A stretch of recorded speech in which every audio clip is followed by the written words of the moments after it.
Assalamu alaikum wa rahmatullah. Alors mes frères et sœurs en Allah subhanahu wa ta'ala, aujourd'hui on va parler de la pureté du prophète Muhammad sallallahu alayhi wa sallam. Il était un homme pur, Rasulullah,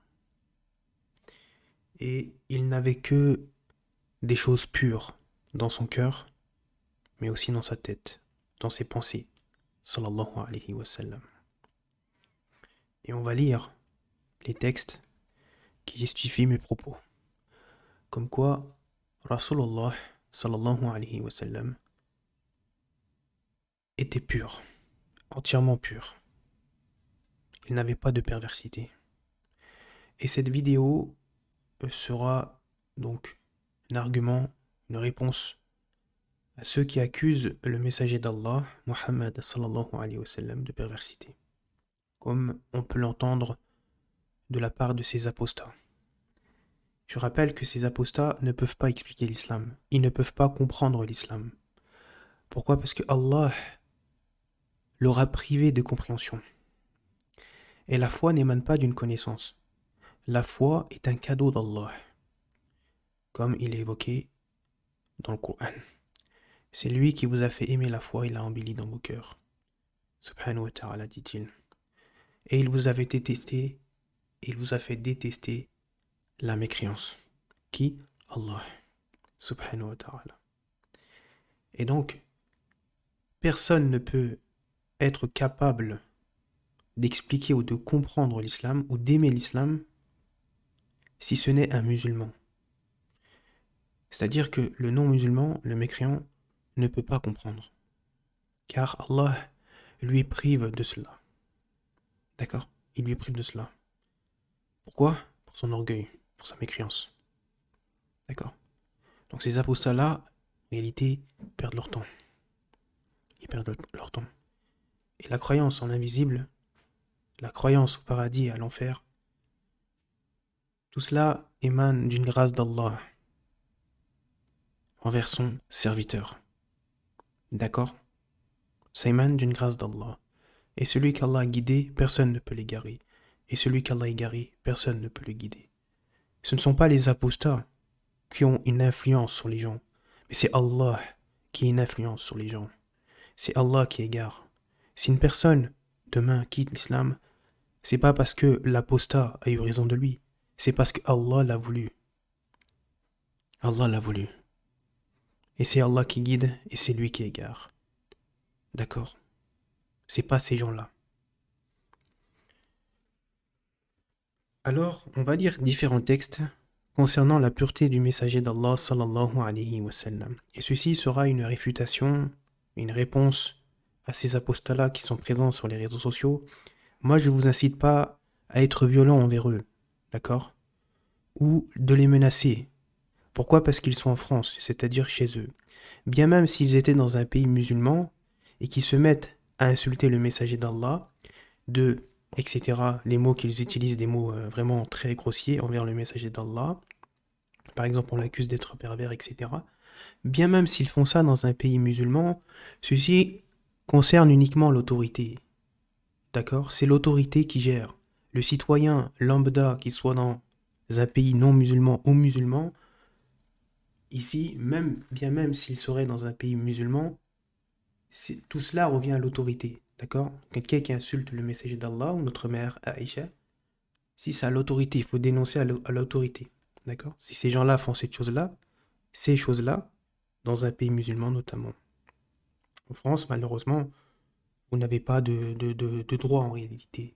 Donc ils sont sur leur terrain. Donc moi, le conseil que je vous donne, et c'est celui même des savants, c'est d'aller en pays d'islam. D'accord? Et puis les laisser entre eux. D'accord? Même s'ils insultent le messager d'Allah, sallallahu alayhi wa sallam, ne rentrez pas dans leur jeu en voulant les menacer ou etc. Parce que déjà, vous allez vous mettre en danger. Et au final, eux, c'est ce qu'ils attendent, c'est ce qu'ils veulent. D'accord? Et c'est pas ce que les savants nous demandent de faire. Les savants nous ont demandé de répondre intellectuellement. D'accord? Via des textes, sans menacer de mort ou de violenter les gens alors qu'ils sont chez eux finalement. D'accord? Donc comprenez bien cela. Le discours des savants, c'est de mettre à l'abri les musulmans et de protéger les musulmans. C'est pas que vous vous mettez en danger, et sachant que la plupart de ceux qui veulent qui menacent ici les non-musulmans dans leur pays, c'est-à-dire la France ou dans un pays occidental, etc. La plupart de ces gens-là les gens d'innovation sont des innovateurs, comme les égarés Khalidi ou Ikhwani, etc. D'accord. Parce que le discours du savant, les discours des savants, c'est que chaque musulman doit retourner en terre d'islam. D'accord. C'est pas d'aller comme ça menacer de mort les gens dans leur pays, puis non. D'accord. Ça, c'est pas notre compréhension, ça. Ça, c'est la compréhension des égarés, ça. D'accord. Donc, on ne fait que répondre à ces personnalités-là, ces apostats-là, hein, qui pensent qu'ils ont un pouvoir sur la foi des gens, alors que la foi, c'est Allah qui la met, et c'est lui qui l'enlève, subhanahu wa ta'ala. C'est ni vous, ni quiconque. D'accord. C'est même pas le diable lui-même. D'accord. C'est Allah qui décide, subhanahu wa ta'ala. D'accord. Et donc, pour répondre un petit peu à ces apostats-là, en question, hein, et les non-musulmans ont le droit de vivre dans les pays musulmans. D'accord. Si ces non-musulmans, les athées ou les déistes, ne combattent pas l'islam dans les pays musulmans, ils sont la bienvenue. Walhamdulillah. On a le cas, vous voyez, avec l'Arabie Saoudite. Walhamdulillah. Vous voyez qu'ils accordent une grande hospitalité envers les étrangers, qui ne sont pas musulmans. Regardez le cas de Cristiano Ronaldo ou Neymar. Est-ce qu'ils combattent l'islam? Non. Donc ils sont la bienvenue. D'accord. Et même dans un autre pays, un athée ou un déiste, il veut vivre dans un pays musulman, tant qu'il ne combat pas vraiment, qu'il ne combat pas l'islam, qu'il n'insulte pas Allah et son prophète de manière verbalement et publiquement, les autorités ne vont absolument rien lui dire. C'est pas parce qu'il est athée ou non musulman que forcément, voilà, il n'a pas le droit de vivre, etc. dans le pays musulman. D'accord. Donc faites attention à ce que certains peuvent dire euh, sur les réseaux sociaux, notamment sur TikTok, des gens en fait qui montent dans les lives de Jacques le Fou et ses sbires. Ils font monter des gens dangereux comme Islamo Bobo et d'autres innovateurs. Et, et peut-être même que les gens qu'ils font monter, d'après ce que j'ai observé, c'est des gens qui sont même pas musulmans, qui font semblant d'être musulmans. D'accord. Il y a des Khalidis, il y a des Coranistes, il y a des gens vraiment déviants qui montent sur leur live. Hein. Vraiment, c'est terrible. Hein. Et puis des gens qui appellent à des choses dangereuses. D'accord. À des choses dangereuses. Comme le fait de s'en prendre physiquement aux non-musulmans. Parce qu'il est non-musulman, donc je vais m'en prendre à lui. Alors que, dans un premier temps, l'islam, c'est pas ce qu'il nous dit, d'accord. Parce que l'islam nous dit jamais de combattre un non-musulman parce qu'il est pas musulman, du coup, parce que ça n'a aucun sens, d'accord. Ça va à l'encontre même de ce que nous a enseigné le messager d'Allah sallallahu alayhi wa sallam. Ici, le croyant, hein, il doit combattre seulement celui qui le combat. D'accord. Et dans un pays musulman, ici, ça revient à l'autorité. D'accord. Ça revient à l'autorité. Par exemple, quelqu'un qui insulte le prophète, ici, tu le dénonces à l'autorité. Maintenant, dans un pays non musulman, même s'il insulte le prophète, même si toi, voilà, ça te touche, etc., bah, toi, au final, tu ne peux pas faire grand-chose. Tu dois simplement répondre, comme je vais le faire ici, de manière intellectuelle, de manière avec des textes, d'accord. Et puis pas plus, d'accord.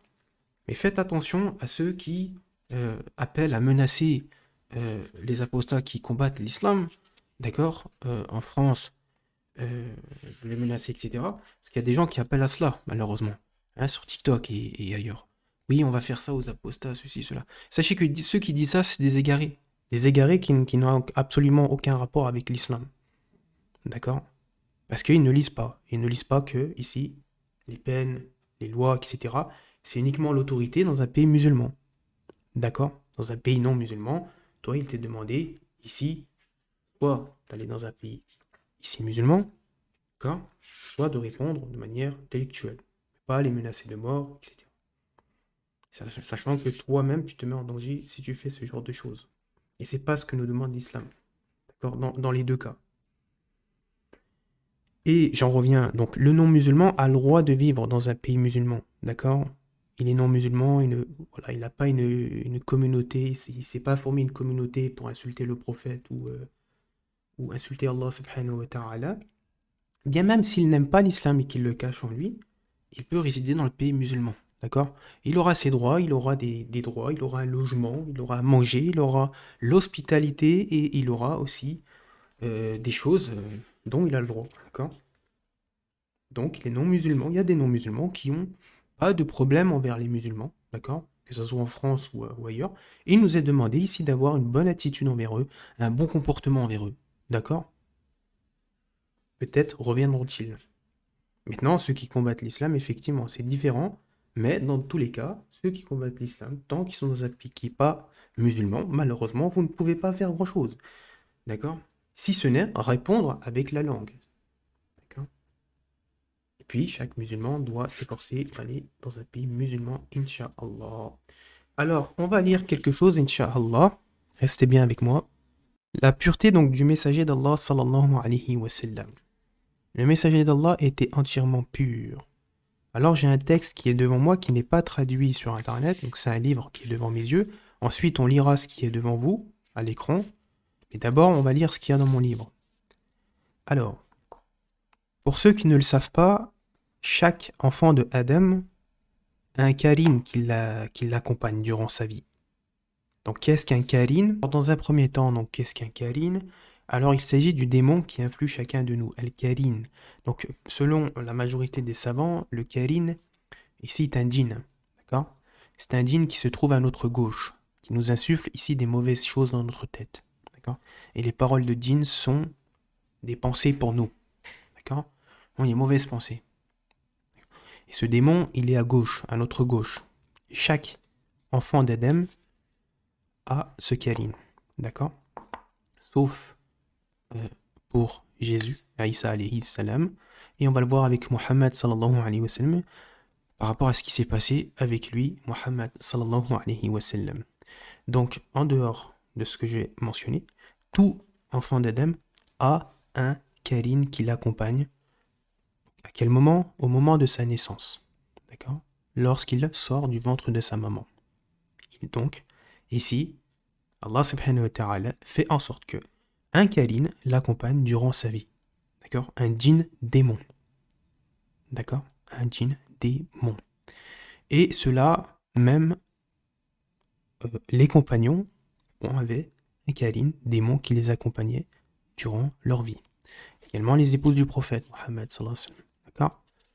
Donc on va voir qu'est-ce qu'un Karin, si vous voulez, bien que je viens de vous l'expliquer brièvement.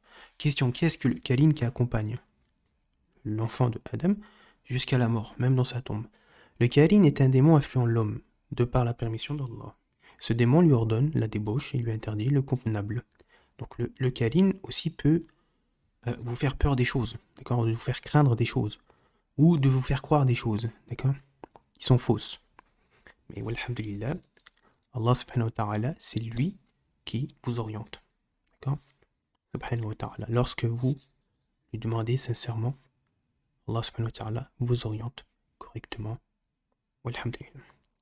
Le diable vous fait craindre l'indigence et vous recommande des actions honteuses, d'accord. Mais si Allah a favorisé un serviteur d'un cœur saint, véridique, tourné vers Allah, désireux de la vie dernière, énergique pour elle de la vie d'ici-bas, alors Allah subhanahu wa ta'ala l'aidera contre ce Karin jusqu'à le rendre impuissant quant à ses duperies. D'accord? Et si vous voulez, on va regarder rapidement le début de cette vidéo, le début de ce que j'ai mis ici, regardez.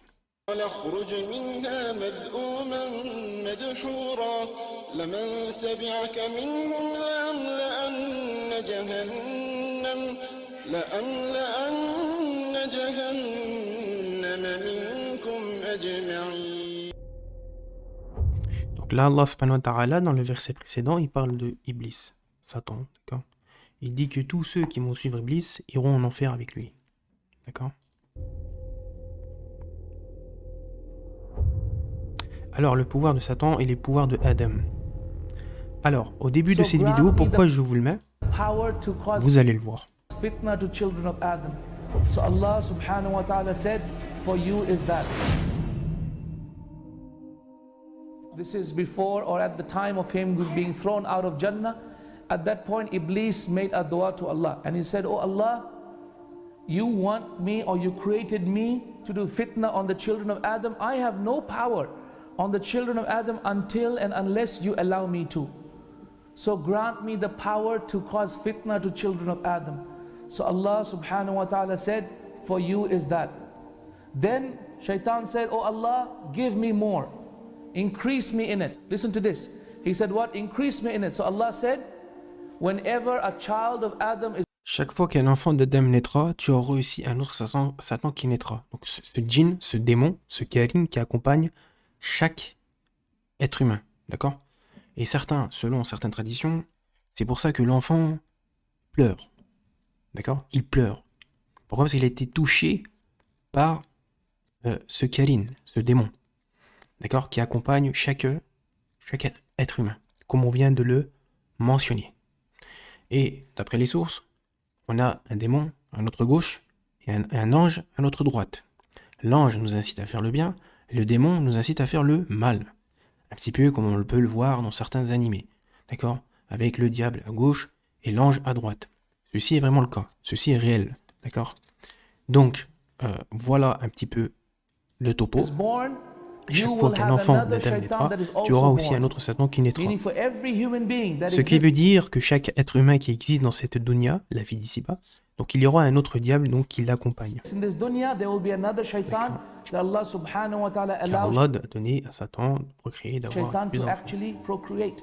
And to have more children. For every child that is born in this dunya, there is another shaitan that comes into existence as well. Then the shaitan said, oh Allah, increase it for me.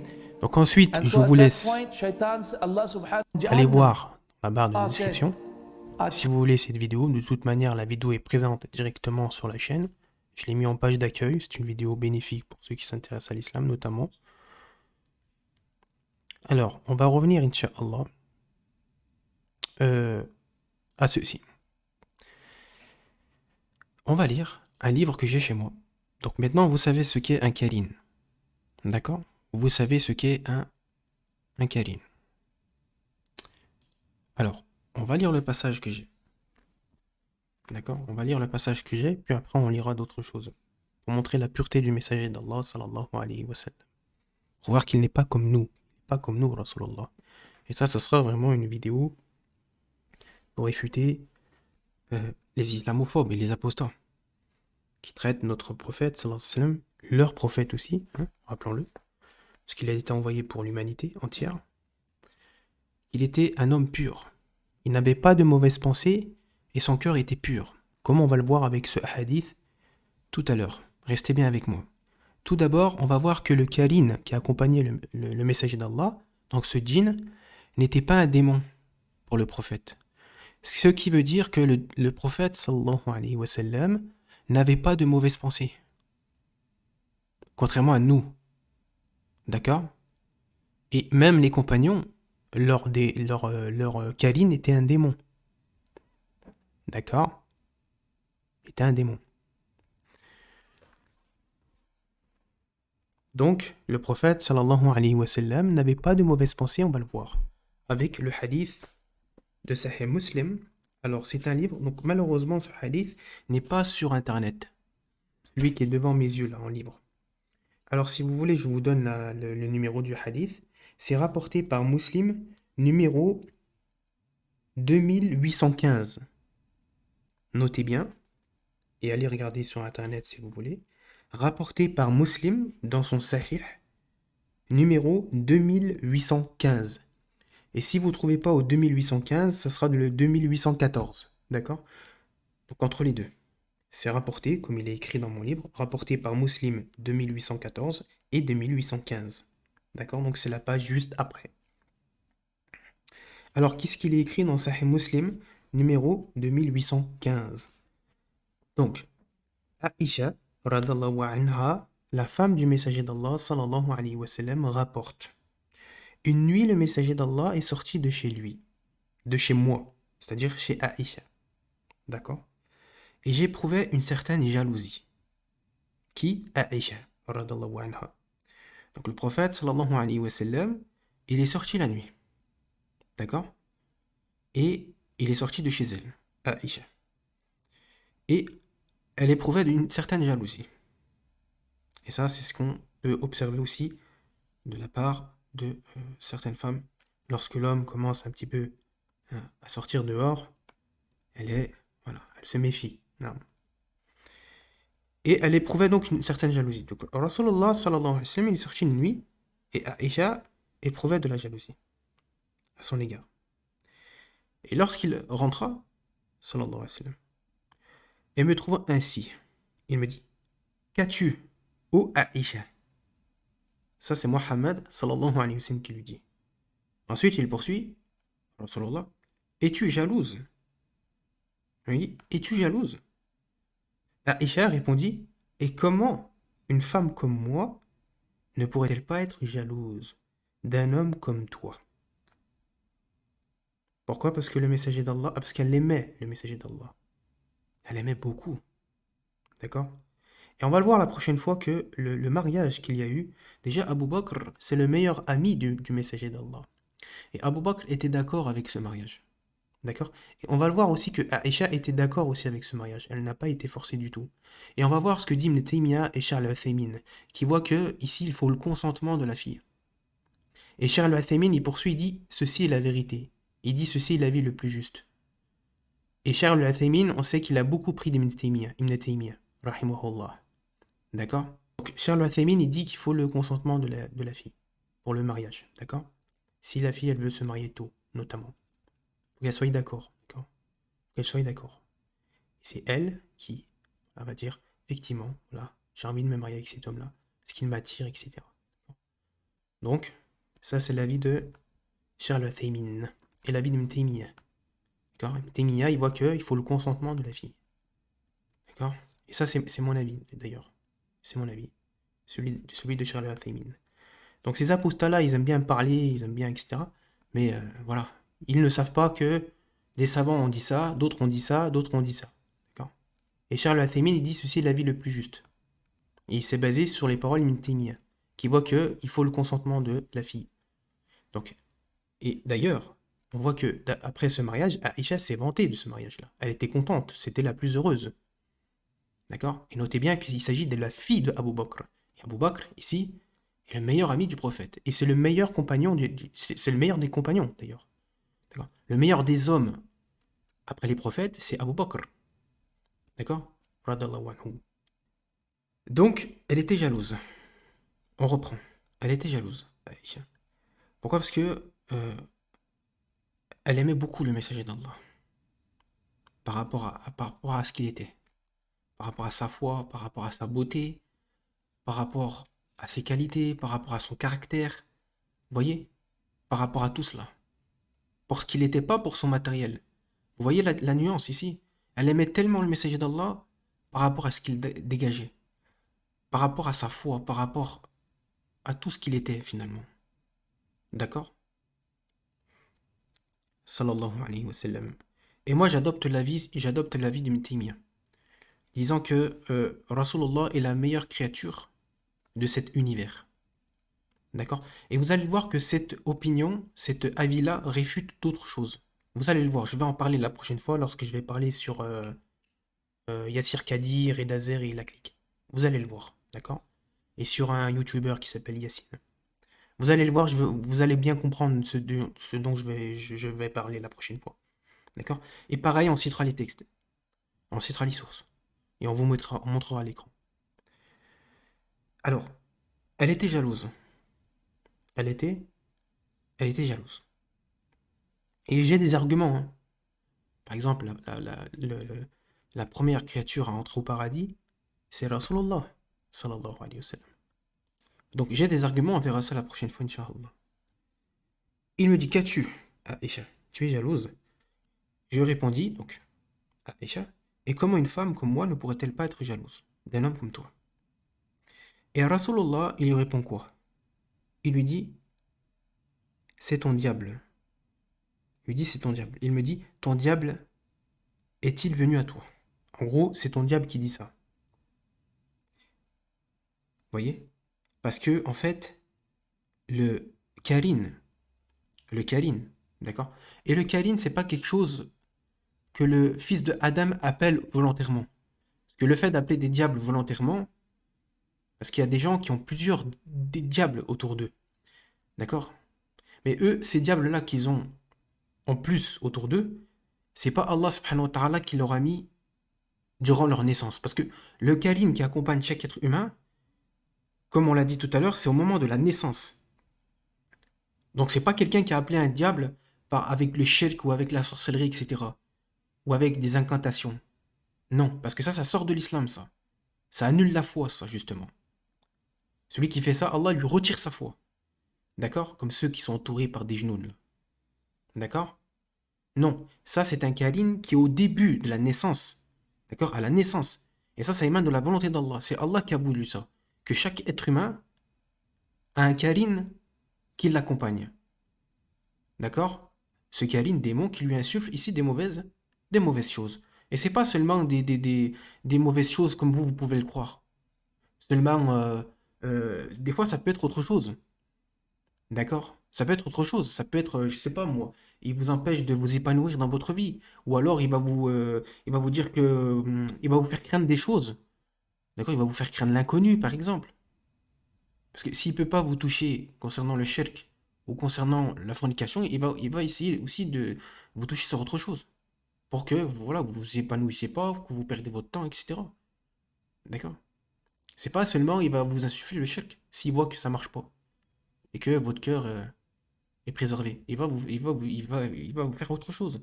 D'accord? Il va vous insuffler autre chose. D'accord? Donc, elle répondit, comment une femme comme moi ne pourrait-elle pas être jalouse d'un homme comme toi? Quand Rasulallah, il dit que c'est son diable qui lui fait dire ça. D'accord? Donc, sa jalousie-là, dite injustifiée. Il y a une forme de jalousie qui est justifiée en islam, on le verra, si vous voulez, une prochaine fois. Déjà, la jalousie pour Allah, subhanahu wa ta'ala. D'accord? Ou lorsque le messager d'Allah nous parlait d'ayyuth. D'accord? Si tu dois avoir une certaine jalousie. Par exemple, tu ne veux pas que ta femme s'expose aux hommes, euh, voilà, avec un djinn ou... vous voyez? Bon, cette forme de jalousie, elle est bénéfique, licite, honorable auprès d'Allah subhanahu wa ta'ala. Donc il y a une forme de jalousie qu'Allah aime et il y a une forme de jalousie qu'Allah n'aime pas et n'agrippe pas. Donc ça c'est important aussi à apprendre parce que les laxistes, les soufis n'ont pas compris cela. D'accord? Ils n'ont pas saisi qu'il y a une forme de jalousie qu'Allah aime. D'accord? Et c'est même un hadith du prophète dont il a parlé de cela. Mais il y a aussi tantôt de la jalousie qui est injustifiée, comme je vous l'ai évoqué. D'accord? Ce qui touche pratiquement tout le monde sur cette terre. Nous le voyons aujourd'hui. Des tueries sont faites au nom de la jalousie. Des choses infâmes sont faites au nom de la jalousie. Parce que l'autre, il a une belle voiture. Parce que l'autre, il est marié. Ou parce que ceci ou cela. Tout ça, c'est pas agréé auprès d'Allah. Cette forme de jalousie-là. Et plus encore. Alors, donc, donc elle répond à Isha. Elle dit, ô messager d'Allah, y a-t-il un diable qui m'accompagne? Rasulallah, il dit, Naam. Naam, il dit oui, répondit-il. Elle répond, donc elle dit à Aïcha, est-ce valable pour toi? Est-ce valable pour chaque être humain, excusez-moi? Est-ce valable pour chaque être humain? Elle dit à Aïcha, au messager d'Allah. Le messager d'Allah répond, oui. Naam. Chaque être humain, un karin, un démon, qui l'accompagne. Et elle dit, même pour toi, au messager d'Allah? Il répond, Rasulullah, Naam, même pour moi. Il répondit, mais mon Seigneur m'a aidé contre lui, et il s'est soumis. C'est-à-dire que le karim du messager d'Allah, qui accompagnait le messager d'Allah, n'était pas un démon. Ce n'était pas un djinn démon, mais un djinn musulman. D'accord? Et ça, c'était spécifique uniquement au prophète. Muhammad sallallahu alayhi wa sallam. D'accord? Que pour lui. C'est-à-dire que Abu Bakr ou Omar, Ali, Aïcha, ses autres épouses, leur Karine était un djinn démon. D'accord? Donc, celui du messager, le djinn qui accompagne le messager d'Allah, était un musulman. Donc, ce qui veut dire, on en conclut que Le messager d'Allah n'avait pas de mauvaises pensées. Il n'en avait pas. Tant bien même dans sa tête, et on va voir que dans son cœur était pur. Pur, Rasulullah. Parce que nous, on a du mal dans notre cœur. Qui va dire aujourd'hui, non, j'ai pas de mal. Si on a du mal dans notre cœur, et on a des mauvaises pensées, d'accord? On a du mal, on a du bien aussi. Et le plus grand bien, walhamdulillah, c'est la foi. La foi est un cadeau, une lumière, qu'Allah met dans le cœur du croyant, pour sa sincérité. D'accord? Et Allah lui embellit la foi dans son cœur. Et c'est lui, Allah subhanahu wa ta'ala, qui donne la foi, qui la retire. C'est pas l'apostat, le truc, non. Et eux, ils n'ont aucun pouvoir. Parce qu'ils prétendent avoir un pouvoir. Hein? Oui, regardez, apostat, ancien, ceci, cela. Non, mais c'est Allah qui décide, c'est pas toi. D'accord? Donc, ici, là, on en conclut que le messager d'Allah, sallallahu alayhi wa sallam, pour commencer, on va voir après d'autres textes, il n'avait pas de mauvaises pensées. Donc comment est-ce qu'encore ces apostats vont dire on va accuser le prophète de perversité alors qu'il n'avait pas de mauvaises pensées? Il n'en avait pas. D'accord? Parce qu'il l'accuse, ces gens-là, de perversité, etc. Il n'avait pas de mauvaises pensées. Et son cœur était pur, on va le voir. D'accord? Et il pensait toujours à Allah subhanahu wa ta'ala, le messager d'Allah. Il n'avait pas de mauvaises pensées. Et son cœur était pur. Peu importe ce qu'il faisait, sallallahu alayhi wa sallam, lorsqu'il était en mission, peu importe la mission qu'il faisait, sallallahu alayhi wa sallam, il pensait toujours à Allah subhanahu wa ta'ala. Il avait toujours de bonnes pensées et tout ce qu'il faisait était sage. D'accord? Après, certains vont nous parler des batailles, de ceci, cela. Tout ce que le prophète faisait était sage. Que ça vous plaise ou pas, on s'en fout. D'accord? Parce qu'ils vont nous parler après de l'esclavage, etc., etc., des choses qu'ils ne maîtrisent pas. Parce que eux, ils ont une vision de l'esclavage, une vision où on fouette les gens, ou etc., etc. Ils ne connaissent pas ici le comportement et la sira du messager d'Allah. Comment est-ce qu'il traitait les gens? Et que parfois, des fois, lorsque, voilà, situation obligeait, il était obligé ici, sallallahu alayhi wa sallam, d'agir autrement. Pourquoi? Parce que des gens voulaient s'en prendre à lui, à sa vie, et à la vie des croyants. D'accord? Donc, sallallahu alayhi wa sallam, était quelqu'un de pur, tant bien même au niveau de sa tête, sallallahu alayhi wa sallam, béni, et au niveau de son cœur. Il n'avait pas ici de méchanceté en lui, ou de perversité. Il n'en avait pas. D'accord? Il n'en avait pas. Et on ne change, parce que eux, ils pensent que les batailles, donc voilà, automatiquement, ils vont faire le lien avec la violence. Mais on est dans un monde où justement le diable est sur la terre. Il est sur terre, le diable. D'accord? Il est sur terre. Donc vous voulez un monde, on change le monde. Donc forcément, il faut qu'il n'y ait pas du tout de violence. Il faut qu'il n'y ait rien. Simplement, on change l'humanité. Parfois, si. Parfois, des fois, malheureusement, il y a des situations où, voilà, lorsque la vie des croyants sont en danger, on va avec les sionistes, etc. Là, situation oblige. D'accord? Pas pour terrasser les gens ou quoi, non, pour remettre l'ordre. D'accord? Afin de mettre la paix. Et parfois, ça passe par la force, et parfois, ça passe simplement par des mots. D'accord? Mais celui qui va dire c'est simplement les mots, c'est un menteur. Il ment. D'accord? Donc, le messager d'Allah sallallahu alayhi wa sallam était pur. Pur. Et même lorsqu'on voit certains animés, hein, parce que certains, ils aiment bien prendre exemple sur cela, hein, sur ces choses-là, ben, même dans ces animés-là, parfois, pour changer quelque chose, il y a forcément de la bagarre, ou des batailles, d'accord? Mais ça, c'est pour, justement, préserver les gens, l'humanité. C'est pas pour terrasser, d'accord? Donc, je rappelle, le messager d'Allah était pur, tant bien même au niveau de sa tête, bénite, sallallahu alayhi wa sallam, et au niveau de son cœur. Et du coup, on reprend concernant donc le Karin.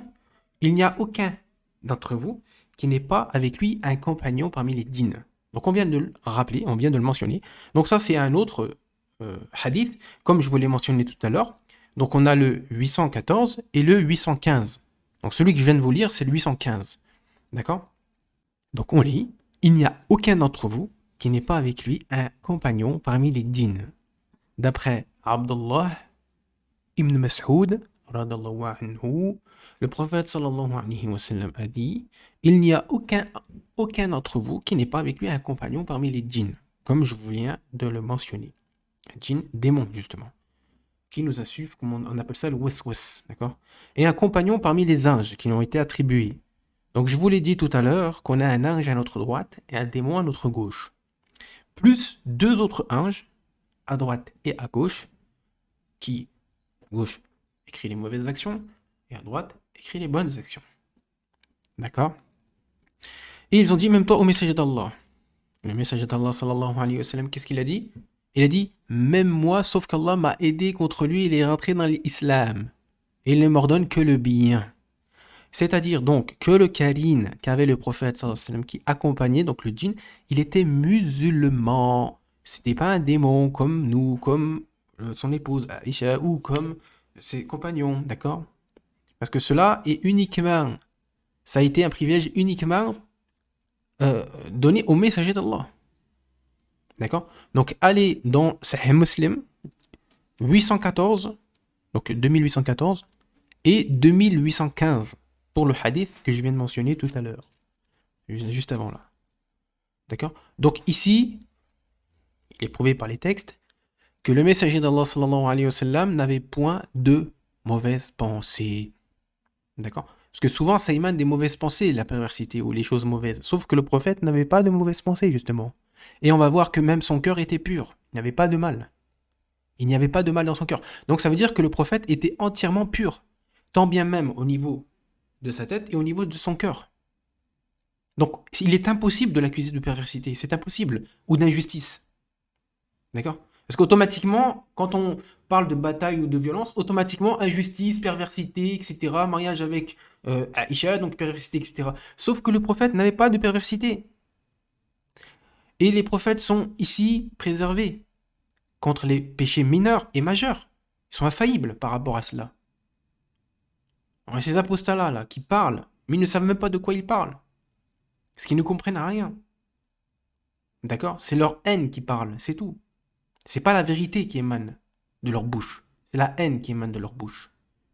D'accord? Leur câline, c'est leur câline qui parle. D'accord? C'est leur câline qui parle. Leur démon, justement. Sans aucun doute. Et peut-être même qu'ils en ont plusieurs. À skip. Hein? Ces gens-là, là. Après, ils vont dire quoi? Oui, non, on n'y croit pas. Nous, on croit pas, on croit pas. Oui, oui, oui. Tu as juste de l'orgueil, c'est tout. Parce qu'il y a plein de non-musulmans qui croient au djinn. D'accord?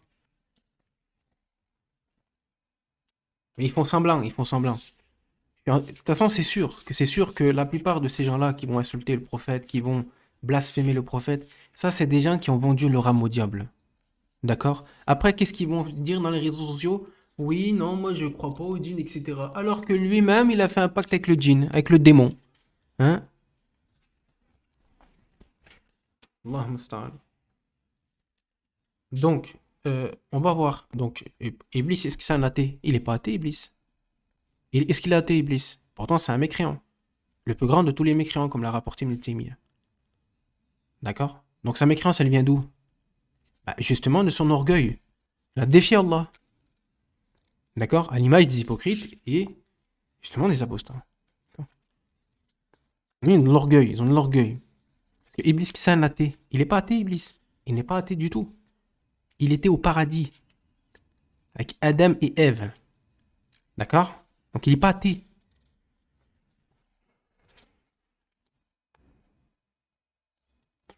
Alors, on va revenir à autre chose, Inch'Allah.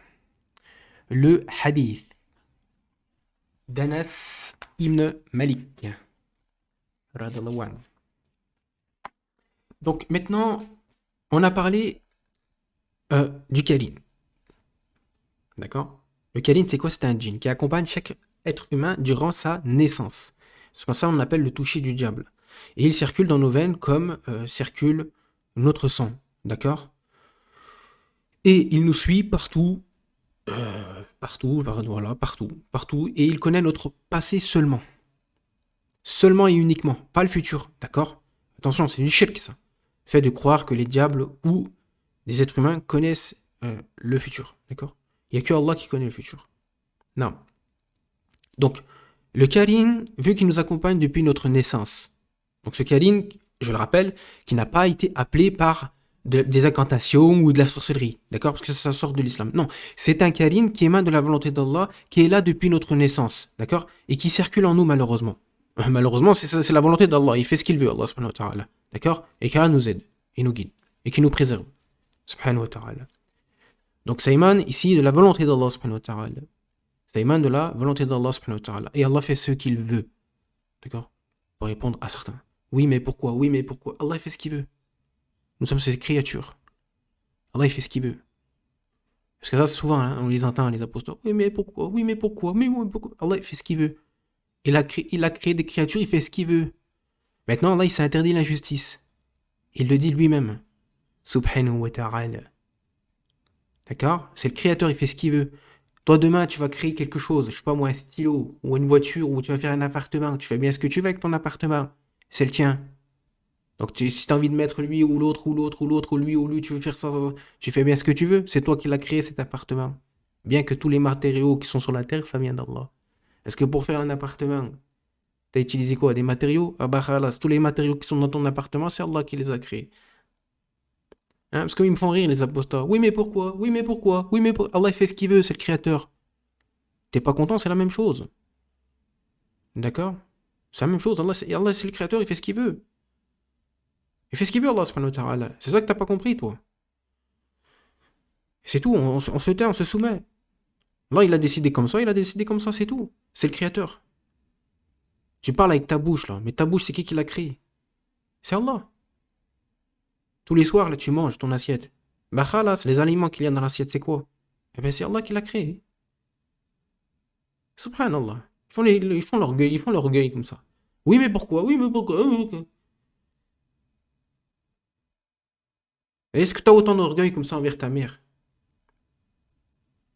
Hein? Qui t'a nourri, qui t'a logé, qui t'a donné le biberon, qui t'a donné avec le sein, etc. Est-ce que tu as de l'orgueil comme ça? Mais et c'est Allah qui a créé tout ça aussi. T'as oublié ou quoi?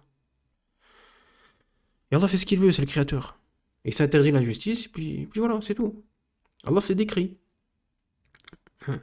Parce que les apostats, tu sais, ils ont de l'orgueil. Hein. Pourquoi? Mais pourquoi?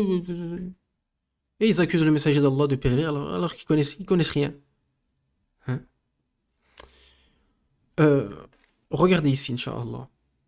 On va voir que le messager d'Allah sallallahu alayhi wa sallam était pur. Dans sa poitrine également. Était pur. Sallallahu alayhi wa sallam. Il était pur. Il était pur. Et au jour de la résurrection, tous les prophètes diront mon âme, nafsi. Mon âme, mon âme, mon âme. Tous les enfants d'Adam iront vers Adam, le père de l'humanité. D'accord? Oh Adam, intercède, etc. Adam, il dira, va aller plutôt vers tel prophète. Ensuite vers Noé. Noé va dire, allez vers tel prophète, tel prophète. Chaque prophète, ils vont dire, allez vers tel prophète. Tous, même Moussa, wa alayhi salam. Jusqu'au messager d'Allah. Et là, le messager d'Allah, il va dire, j'intercède.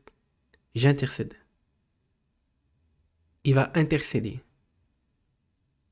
D'accord? Et il sera présent même au sirat. Et on sait que les hypocrites et les mécréants ne traverseront pas le sirat. On en parlera la prochaine fois si vous voulez. D'accord? Les hypocrites, leur lumière va s'éteindre d'un coup. Ils ont fait les actions Ils allaient prier, etc., mais ils n'étaient pas sincères, donc leur lumière va s'éteindre d'un coup, d'accord? Et les mécréants seront directement jetés en enfer. D'accord? Parce qu'ils n'ont pas la balance, ils n'ont pas la pesée. Regardez simplement les 10 derniers versets de la sourate Al-Kahf. Pas de balance, pas de pesée. Donc ils ne pourront pas traverser le sirat, les mécréants. Et le messager d'Allah sera là au sirat. D'accord? Il dira, oh Allah, fais que les gens de ma communauté ne tombent pas. Il sera là. Certains tomberont malheureusement, mais le messager d'Allah sera là. Il sera là, il soutiendra sa communauté jusqu'au bout. Jusqu'au bout. D'une insistance qu'aucun autre prophète insistera autant que le messager d'Allah sallallahu alayhi wa sallam pour sa communauté. D'accord? Ma communauté, ma communauté, ma communauté. Sallallahu alayhi wa sallam. Donc le prophète sallallahu alayhi wa sallam est pur. Il est pur. Et nous l'aimons plus que notre propre personne. Plus que nos propres parents. Quand quelqu'un insulte le prophète, moi je n'ai pas de la haine envers lui, je veux de la peine. Parce que ce qu'il fait, il ne sait pas que ce qu'il fait, ça lui porte plus préjudice à lui qu'à nous, en réalité. Et moi je vous l'ai dit tout à l'heure, même s'il insulte le prophète dans un pays non musulman, ne fais rien mon frère, menace pas. Ou toi aussi ma soeur, ne fais rien, ne dis rien. Réponds simplement comme je réponds. D'accord? Et s'il est dans un pays musulman, celui qui insulte Allah et son prophète, tu le dénonces à l'autorité simplement. Oui, c'est simple. Et ça, c'est la méthodologie salafiyya. Ne vous mettez pas en danger. N'allez pas faire des manifestations dans les pays non musulmans. Et même musulmans d'ailleurs. D'accord? Donc regardez ici. Anas ibn Malik. Radallahu anhu. Jibril. Wa alayhi salam. Qui est Jibril? Il s'agit ici du meilleur des anges. Il est rapporté aussi, ça on peut voir dans le tafsir de l'imam al-Baghawi, que les anges, les grands anges, sont meilleurs que l'ensemble des fils de Adam, en dehors des prophètes. D'accord? Ceci est mon avis. D'accord? Et Jibril fait partie de ces grands anges. D'accord? Wa alayhi salam. Donc il est venu au messager d'Allah sallallahu alayhi wa sallam, alors qu'il jouait avec des enfants. Donc il était petit. Il était petit.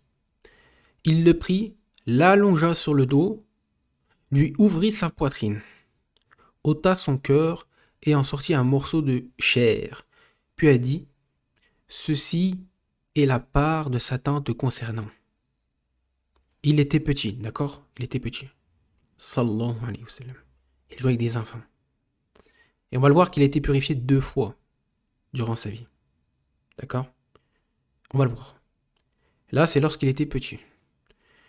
Il y avait cette part-là que Jibril lui a montré, lui ôta son cœur et en sortit un morceau de chair, puis a dit, ceci est la part de Satan te concernant. On va le voir, qu'est-ce que ça veut dire exactement en bas. Ensuite, il le lava avec de l'eau de Zamzam. Donc ça veut dire qu'il lui a... il n'y a pas à prendre dans le sens métaphorique. Non, il lui a vraiment ouvert sa poitrine. Après, certains ne vont pas y croire, comme les apostats, par exemple. Hein? On s'en fout qu'ils y croient pas. Nous, on y croit avec certitude. On y croit avec certitude. D'accord? Parce que Allah nous a permis d'y croire. Allah nous a permis d'y croire. Walhamdulillah. D'accord? Parce que vous nous parlez, oui, mais scientifiquement, mais la science n'est même pas capable d'expliquer une possession par les djinns. Pourtant, c'est quelque chose qui est observable, la possession par les djinns. Mais la science n'est même pas capable d'expliquer cela. La science des êtres humains, justement, elle est limitée. Elle est limitée ou pas? Oui, elle est limitée. Limitée. Elle est limitée, la science des êtres humains. Et justement. D'accord? Donc, eux, ils ont toujours cet argument-là. Oui, mais la science. Hein? L'autre, là, par exemple, Jacques le Fou. Il dit, mais comment c'est possible que le prophète, il est monté sur Al-Burak, donc un animal ailé, puis il a visité les premiers, le deuxième ciel, le troisième ciel, etc. Comment c'est possible, etc.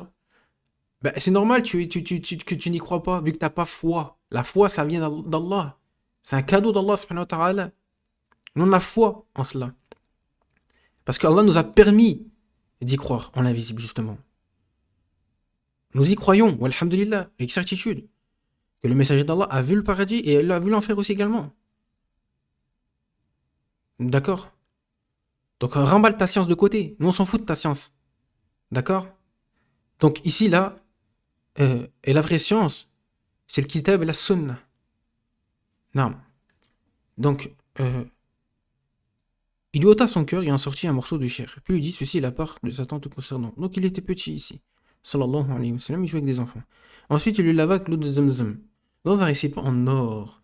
Puis il le rassembla en un tout et enfin, il le remit à sa place. Les enfants s'empressèrent alors d'aller chez leur mère de lait, c'est-à-dire leur nourrice. Mais les enfants, ils ont vu ça. Ils ont vu cette scène. D'accord? Et ils dirent quoi, ces enfants, à leur nourrice? Certes, Mohammed a été tué. Mais ils ont vu cette scène-là. D'accord? Où Djibril a ouvert la poitrine du messager d'Allah, sallallahu alayhi wa sallam, alors qu'il était petit. Alors ils se dirigèrent tous vers lui. Et entre-temps, sa couleur de peau, sa couleur avait changé. Anas a dit, certes, je voyais la trace de cette cicatrice sur son torse. Allahu Akbar. Vous voyez? Rapporté dans le Sahih de Muslim. Sahih Muslim. D'accord? Donc nous y croyons, avec certitude. Alhamdulillah. Jibril, explication, wa alayhi salam, est venu au prophète sallallahu alayhi wa sallam alors qu'il était encore un jeune enfant, comme je viens de l'évoquer, alors qu'il jouait avec d'autres enfants, sallallahu alayhi wa sallam. Il le prit, l'allongea sur son dos, ouvrit sa poitrine, ôta son cœur et en ôta un caillou de sang épais, qui constitue la mère des méfaits et des désobéissances. D'accord? Lorsqu'il était petit. Dans le cœur. Ensuite, il a dit, ceci est la part de Satan te concernant, si elle était restée avec toi. D'accord? Puis il lava son cœur dans un récipient en or, avec de l'eau, de Zamzam. Il répara l'endroit de l'ouverture, il rassembla son cœur en un tout et enfin il remit celui-ci à sa place. Les enfants qui étaient en train de jouer avec lui se précipitèrent en allant chez leur nourrice, Halima, et lui dirent, certes, Mohammed a été tué. Alors ils partirent tous vers lui et le maire qui avait changé de couleur. Alors, sa peau avait changé de couleur.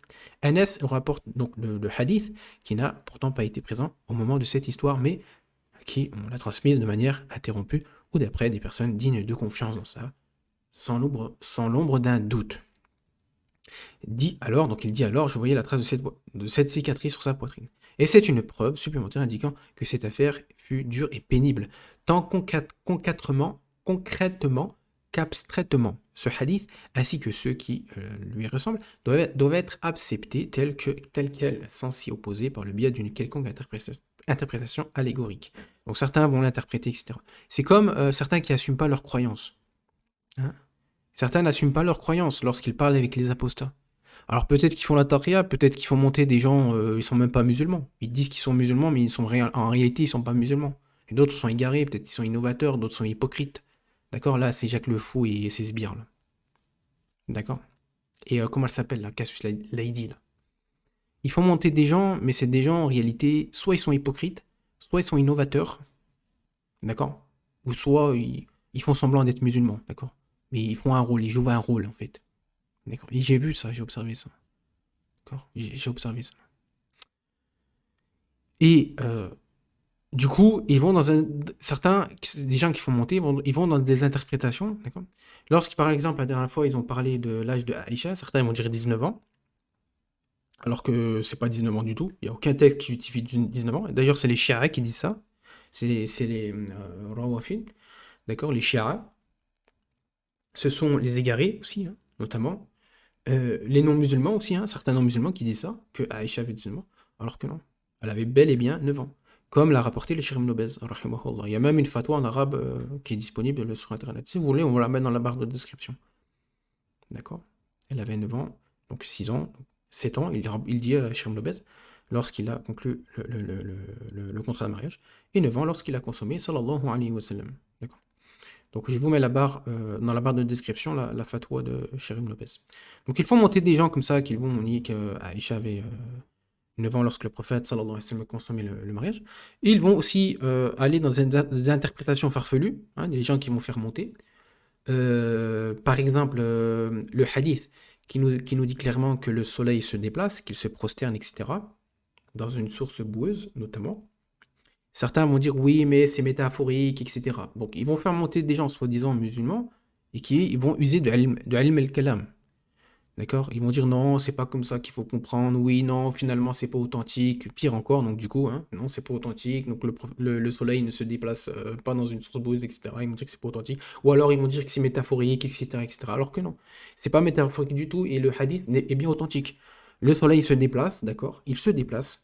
Et d'ailleurs, chez nous, la croyance que j'ai moi personnellement, et vous pouvez voir cette parole-là de Cheikh Al-Fawzan ou de Cheikh Ibn Baz, rahimahullah, et d'autres savants, qui disent que c'est plutôt le soleil qui se déplace, et non la Terre. Le soleil se déplace autour de la Terre, et la Terre est statique. Elle ne bouge pas, elle ne tourne pas sur elle-même. D'accord? C'est le soleil qui tourne autour de la Terre. Et la Terre est statique. Et ça, c'est une fatwa qu'a laissé Cheikh Ibn Baz. Elle a fait 1 million de vues, sa vidéo, en arabe, elle est en arabe, sur les réseaux sociaux. D'accord? Il dit quoi, le Cheikh Ibn Baz? Il dit que la Terre est statique. Il dit qu'il ne tourne pas sur elle-même. D'accord? Et que c'est le soleil qui tourne autour de la Terre. Peu importe si on prend la vie de la forme de la Terre, etc. Ça, on s'en fout. Ce qui est sûr et certain, mes frères et sœurs, c'est que le soleil tourne autour de la Terre. Parce que la science, cette science-là, hein, corrompue, disent que non, c'est la Terre qui tourne autour du soleil. Vrai ou pas? Voilà. Donc ils disent que la Terre, déjà, est minuscule, ce qui est faux, parce qu'Allah subhanahu wa ta'ala dit dans le Coran qu'il a préparé un paradis aussi vaste que les cieux et la terre. Et selon certains avis, on le verra la prochaine fois, l'enfer serait sur Terre, la 7e Terre. Donc ceci prouve que cette Terre-là, c'est pas Mars, Jupiter, etc. C'est faux. On va le voir, d'accord? On rapportera les textes, différents textes, qui justifient mes propos, d'accord? Mais ce qui est sûr, c'est que la Terre est grande, et je dirais même plus que cela. La Terre est plus grande que le Soleil, d'accord? Et c'est logique. Et ça, c'est la croyance qui émane de ma fitra, d'accord? La Terre est plus grande que le Soleil. Le soleil est une créature, et il est même rapporté dans un livre que j'ai chez moi, que le soleil sera jeté en enfer. D'accord? Le soleil sera jeté en quoi? En enfer, dans la guienne. On va le voir, on le verra la prochaine fois, ces textes-là, on les verra. Vu que certains, c'est les gens qui le font monter dans les trucs là, dans leur live, etc., ils ne disent pas la vérité. Ils ne veulent pas dire la vérité. Bon, on dira la vérité alors. Que effectivement, c'est bien le soleil qui tourne autour de la terre, et non la terre qui tourne autour du soleil, c'est faux. En islam, nous avons pour croyance que, chez la croyance d'Ahl Sunnah wal Jama'a, que c'est le soleil qui tourne autour de la terre. Naam. Et le soleil se déplace. La terre, non. On le verra. Vu que certains ne veulent pas assumer. D'accord? Moi, j'ai cette croyance-là, parce que Allah subhanahu wa ta'ala m'a mis cette croyance en moi. Et elle est justifiée par des textes. Elle est justifiée par des textes. Je ne parle pas comme ça, d'accord? Donc ici, là, regardez. On revient ici à l'essentiel. Donc, ça, c'est pour prouver que le messager d'Allah était pur. Il était pur, Rasulullah. Et on a justement ce hadith qui est ici. Donc, c'est un site que je vous conseille, qui est plutôt fiable. D'accord? Hadith du jour. N'avons-nous pas ouvert pour toi ta poitrine? Bismillahirrahmanirrahim. Donc, Allah subhanahu wa ta'ala dit, n'avons-nous pas ouvert pour toi ta poitrine? D'accord? Subhanahu wa ta'ala dans Sourate 94, verset 1. Donc, l'imam Ibn Kathir, rahimahullah, a cité dans son tafsir que ce verset est à comprendre à la fois au sens propre et au sens figuré. D'accord? Pas métaphorique ou non. D'accord? Les explications des savants sur l'ouverture de la poitrine du prophète sallallahu alayhi wa sallam au sens figuré tournent autour du fait qu'elle a été illuminée, élargie, que la sagesse y a été placée, qu'il est doté des meilleurs des comportements. Sallallahu alayhi wa sallam. Et on va le voir qu'il a été purifié 2 fois. 2 fois. Une fois à Bani Saad, quand il était petit, Et une deuxième fois qu'on va voir tout de suite après. Au sens propre, la poitrine du messager d'Allah sallallahu alayhi wa sallam a été ouverte à 2 reprises. On va le voir. Lors de sa période au sein de la tribu de Bani Sa'd, quand il était petit. D'après Anas ibn Malik, on vient de le lire, radallahu an, Jibril wa alayhi salam est venu au prophète sallallahu alayhi wa sallam alors qu'il jouait avec des enfants. Et il a pris et a sorti son cœur, Jibril, duquel il a sorti un morceau de viande et a dit ceci est la part de Shaitan te concernant. Ensuite, il a lavé le cœur dans un récipient d'or avec de l'eau de Zamzam, l'a replié, puis il l'a remis à sa place. Les enfants sont allés en courant vers leur nourrice, comme on l'a vu tout à l'heure, et on dit certes, Mohammed a été tué.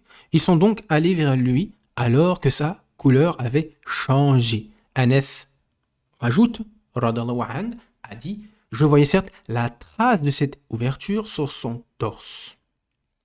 Donc ça, c'est fait. Donc leur mère de lait, c'est nourrice, et c'est-à-dire au cause de leur peur. Alors la deuxième fois lorsque le prophète sallallahu alayhi wa sallam a été purifié, donc je pense que vous le connaissez, c'est suite au décès de son épouse et de son oncle. D'accord qu'il a effectué par la grâce d'Allah subhanahu wa ta'ala ce voyage nocturne. D'accord L'Isra. Donc, ça a beaucoup affecté le prophète. La mort de son épouse et de son oncle. Ça a beaucoup affecté le prophète. D'accord Khadija. Radallahu anha. Et Allah subhanahu wa ta'ala lui a privilégié ici d'un événement. Et il lui a permis Allah subhanahu wa ta'ala, au prophète sallallahu alayhi wa sallam, de monter dans les cieux et de voir le paradis et l'enfer. Il a été au premier cieux, au deuxième cieux. Au premier cieux, il a vu Adam. Au deuxième cieux, il a vu Jésus, Isa alayhi salam. Et c'est pour ça que je dis que dans les cieux, il n'y a que des anges et des prophètes, et rien d'autre. Ceci est mon avis. D'accord Ceci est quoi C'est mon avis. C'est mon avis. Donc il y a des anges et des prophètes. Dans le premier cieux, il y a Adam. Dans le deuxième cieux, il y a Jésus, paix sur lui. Jusqu'au 7e cieux, il y a Ibrahim. Et la mosquée céleste, la Mecque, d'accord La Kaaba céleste, reliée à quoi À Mars, Jupiter Non. Elle est reliée à la Mecque terrestre. Dunya, d'accord Pas reliée à autre chose. Et c'est une direction bénie pour l'univers. D'accord 70 000 anges, il fait le pèlerinage. Après Abu Dharr, radallahu anhu, qui est un compagnon du prophète sallallahu alayhi wa sallam, qu'Allah l'agrée, le prophète sallallahu alayhi wa sallam dit alors que j'étais à la Mecque, le plafond de ma maison a été fendu. Allahu Akbar. Jibril est alors descendu et a fendu ma poitrine. Puis il l'a lavé avec de l'eau de Zamzam. Il est ensuite venu avec un récipient en or rempli de sagesse et de foi. D'accord Il l'a vidé dans ma poitrine. Après cela, il a pris ma main et m'a fait monter vers le ciel de la vie d'ici-bas. D'accord Donc, c'est pendant le voyage nocturne. D'accord Le voyage nocturne, Al-Isra. Et là, il était très affecté à ce moment-là, le prophète, sallallahu alayhi wa sallam. Parce que c'est justement, le voyage nocturne est venu juste avant cela. Justement, il y a eu le décès de son épouse, Khadija, et de son oncle, d'accord, à la fois. Et Allah subhanahu wa ta'ala l'a privilégié par cet événement-là, d'accord. Donc ici, là, ça fait deux fois où le prophète sallallahu alayhi wa sallam a été purifié. Et son cœur était entièrement pur. Allah dit encore, je le dis, n'avons-nous pas ouvert pour toi ta poitrine? Le messager d'Allah sallallahu alayhi wa sallam a été purifié dès lors sa naissance, lorsqu'il était petit, excusez-moi, pardonnez-moi. Dès lorsqu'il était petit. Il jouait avec des enfants. D'accord? Comme il est évoqué ici. Et ensuite, lorsqu'il était adulte, une nouvelle fois, avant le voyage nocturne. où l'ange Gabriel lui est venu à lui. Wa alayhi salam. Dans Sahih Muslim. D'accord? Et Al-Bukhari. Non. Donc ceci montre quoi? Ceci prouve quoi? Ceci prouve que le messager d'Allah sallallahu alayhi wa sallam est entièrement pur. D'accord? Sallallahu alayhi wa sallam. Donc vous ne pouvez pas l'accuser, vous les apostles, vous ne pouvez pas l'accuser de perversité, c'est impossible. Parce que les textes nous montrent, déjà vous ne connaissez pas le messager d'Allah. Parce que nous, chaque être humain a ce qu'on appelle la sainte fitra. Et en lui, il y a ce lien, cet amour potentiel pour leur Seigneur et pour Mohammed sallallahu alayhi wa sallam. Soit il décide de se détourner de cette sainte fitra, ou soit il décide ici d'aller vers cette fitra-là. C'est lui qui décide. Et vous allez à l'encontre de cette fitra-là. D'accord? Vous allez à l'encontre de cela.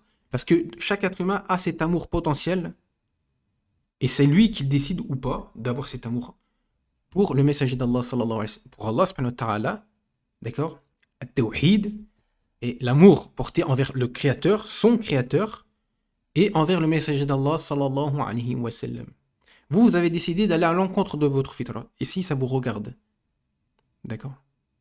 Et comme je l'ai dit tout à l'heure, ne peut comprendre l'islam, ne peut expliquer l'islam. Il est impossible à un mécréant, un non-musulman, d'expliquer ou de comprendre l'islam.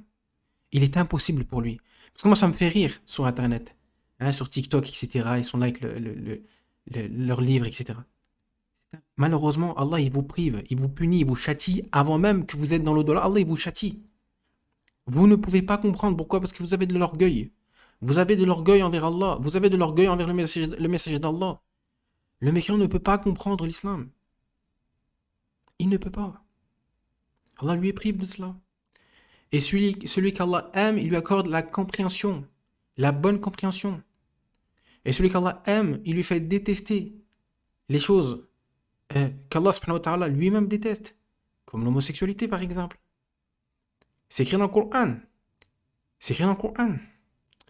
Allah vous a fait aimer la foi, il a embelli dans vos cœurs.